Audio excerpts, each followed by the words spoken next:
বাংলাদেশের এমন পারফরমেন্সে হতবাক ওয়াসিম আকরাম। টপ অর্ডার ব্যাটারদের দুষছেন পাকিস্তানের এই কিংবদন্তি পেসার। তবে তাসকিন, মোস্তাফিজ, রিশাদদের নিয়ে তার কণ্ঠে ঝরেছে প্রশংসা। দুবাই থেকে আরিফুল ইসলামের আরও একটি রিপোর্ট।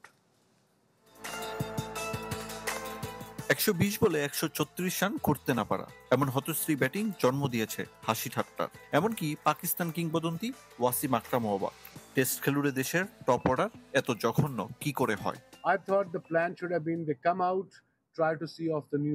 পরিকল্পনাটা হওয়া উচিত ছিল নতুন বল দেখে খেলা। পাওয়ার প্লেতে 1 উইকেট হারিয়ে 40 রান করলেও ঠিক ছিল, কিন্তু ওরা 3 উইকেট হারিয়ে ফেলেছে। পাকিস্তানের পেস অ্যাটাকের বিপক্ষে বাজে শট খেলে আউট হয়েছে ব্যাটাররা, আর ক্যাপ্টেন লিটনের না থাকা ভুগিয়েছে দলকে।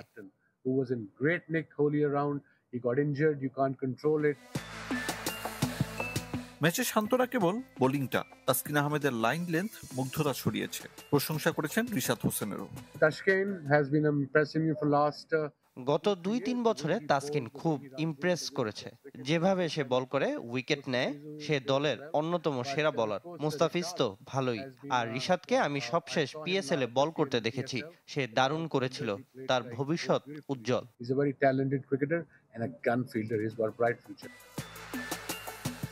বাংলাদেশ নিয়ে ওয়াসিম আকরামের স্মৃতির শেষ নেই। আবাহনীর হয়ে মাত মাতিয়েছিলেন, সেসব এখন অতীত। টাইগার ক্রিকেটের খোঁজ তেমন না রাখলেও প্রথম শ্রেণীর দুর্দশা অজানা নয় সাবেক পেসারের। প্রথম শ্রেণী ক্রিকেটে নজর দিতে হবে। লাল বলে ক্রিকেট থেকেই আসল ব্যাটার পাওয়া যাবে। আমি এটা বছরের পর বছর ধরে বলে আসছি। বাংলাদেশের ট্রফি ঘোড়া কবে কাটবে, সমর্থকদের মতো ওয়াসিম আকরামের কাছেও অজানা।